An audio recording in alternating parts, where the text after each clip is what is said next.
Now then, P.G. Woodhouse's most celebrated characters, Jeeves and Bertie Wooster, return to our screens again this Sunday, played by our next two guests, Stephen Fry and Hugh Laurie. Good morning to both of you. Good morning to you, indeed.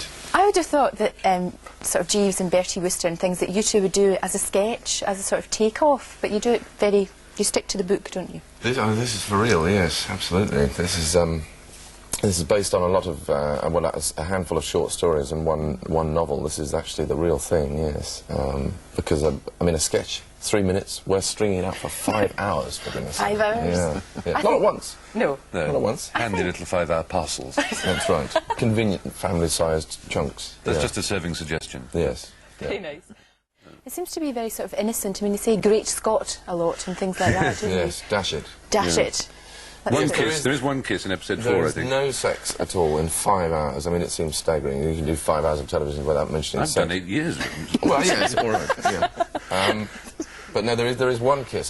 There's one moment where I kiss my cousin on the cheek, and it lasts a millisecond. And that's it. That's it. That's all. There's a lot of bedroom stuff, but that's Stephen laying out my pyjamas and bringing the morning tea. That's a bit steamy, but I mean, it's you know, depending. So on not your a scene tastes. where you're in the bath? Do we see you in the bath? You do see me in the bath, yes. Yes, that was a tense time. Yeah. I look forward to that. That should be pretty Well, good. that's very nice of you to say. Now, first of all, when the producers, when they were looking for people to play the roles, they liked both of you, obviously, but they said, oh, we don't know about them being a double act. Do you consider yourself a double act? You see, do you? No. Yeah. It's... we like, you know, occasionally we have artistic differences and we each want to go off and produce our own albums, and then we come together again and reform and appear at Wembley, and then we have a few artistic differences and we go off and pursue our own individual interests, instrumental stuff, yeah.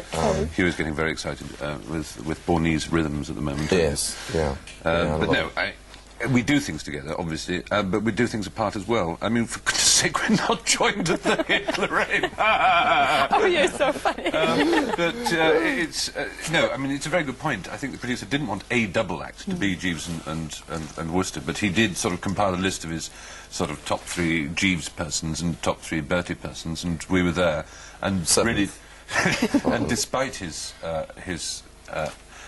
reluctance to have a double act doing Jeeves and Wooster, he did feel, I think, that we were the sort of casting he wanted to. Why? I don't know, but I mean... Are you anything like the characters at all? Can you see why he would have thought of you both? Well, I'm deliberately not shaved. I put on a denim jacket in order to try and get away from the idea of... Very rugged indeed. Yes, I'm trying to look... It's a new kind of butch Stephen Fry that perhaps has not been seen before. Yes, you're usually very, very elegant. Cravats and things, and nice little jumpers, I always remember you. And it's a funny thing, you see.